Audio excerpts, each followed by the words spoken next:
இப்படி நட்புக்கள் எல்லாரும் எப்படி இருக்கீங்க?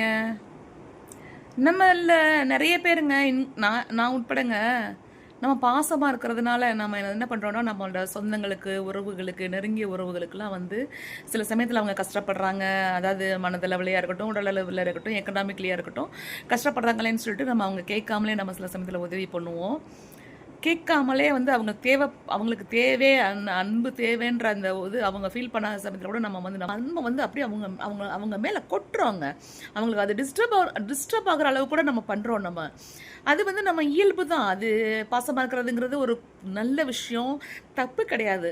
ஆனால் இப்போ உள்ள இந்த ஃபாஸ்ட் உலகத்தில் வந்து நம்ம அளவுக்கு அதிகமான அன்பாக இருக்கிறதுமே ஒரு வந்து பெரிய ஒரு இயல்புக்கு முரணானது மாதிரி தான் இப்போ ஆகிட்டு இருக்குது. என்னென்னா எல்லாரும் அவங்க அவங்க வாழ்க்கையில் வந்து ஃபாஸ்ட்டாக ஓடிட்டுருக்காங்க. எதையுமே நின்று நிதானமாக பார்க்குறதுக்கு ஏன் இவங்க இப்படி இருக்கிறாங்கன்னு கூட யோசிக்கிறதுக்கு டைம் இல்லை. நம்ம வைக்கிற பாசம் அவங்களுக்கு டிஸ்டர்பன்ஸாக இருக்குது. நம்ம சில சமயத்தில் செய்கிற உதவி கூட டிஸ்டர்பன்ஸாக இருக்குது. அதனாலங்க உதவியாக இருந்தாலும் சரி, பாசமாக இருந்தாலும் சரி, அவங்களுக்கு தேவைப்படும் போது கொடுக்கும்போது அதோட முழு வேல்யூ கிடைக்கும். அவங்களுக்கும் கிடைக்கும், நம்மளுக்கும் அந்த திருப்தி கிடைக்கும். நம்ம கரெக்டாக செஞ்சுக்கிறோம், நம்ம வந்து இந்த கரெக்டான டயத்தில் அவங்களுக்கு உதவி பண்ணிக்கிறோம், நம்ம இந்த அன்பாக நம்ம இந்த சமயத்தில் இருந்தது அவங்களுக்கு பெரிய மாரல் சப்போர்ட்டாக இருந்திருக்குன்னு சொல்கிற அந்த ஃபீல் கிடைக்கும், நம்மளுக்கு ஒரு சாட்டிஸ்ஃபேக்ஷன் கிடைக்கும். வழியை போய் பண்ணும்போது அது என்னோட இயல்பு, என்னோட நேச்சருங்கிறதுலாம் வந்து இயல்பே சில சமயத்தில் மாற்றிக்க வேண்டி வருங்க. ஒரு கதை இருக்குங்க இயல்புங்கிறத பற்றி. என்னென்னா ஒரு குருவும் ஒரு சிஷியனும் வந்து ஒரு ஆற்றை கிராஸ் பண்ணிக்கிறாங்கங்க. அப்போது தண்ணிக்குள்ளே வந்து ஒரு தேல், அந்த கரையோரத்தில் இருக்கிற அந்த கரையோரத்தில் வந்து ஒரு தேல் வந்து தண்ணியில் தத்தளிச்சுட்டு இருக்குதுங்க. குரு வந்து கையில் அப்படியே தண்ணியிலேருந்து அந்த தேலை பிடிச்சி கரையில் விடுறதுக்காக பிடிச்சிக்கிறாரு. உடனே கொட்டிடுது. கொட்டோன்னு அவர் கையை உதறோன்னா திருப்பி தண்ணிக்குள்ளே விழுந்துருச்சுங்க. திருப்பி பிடிச்சி கரையில் விடுறதுக்கு ட்ரை பண்ணிக்கிறாரு. திருப்பி அது கொட்டிருக்குதுங்க. திருப்பி தண்ணிக்குள்ளே விழுந்துருச்சு. இப்படி மறுபடியும் தண்ணிக்குள்ளே இருந்து காப்பாற்றுறேன்னு எடுத்து வெளியில் விடுறதுக்கு ட்ரை பண்ணும் போதெல்லாம் வந்து அது கொட்டி இருக்குதுங்க.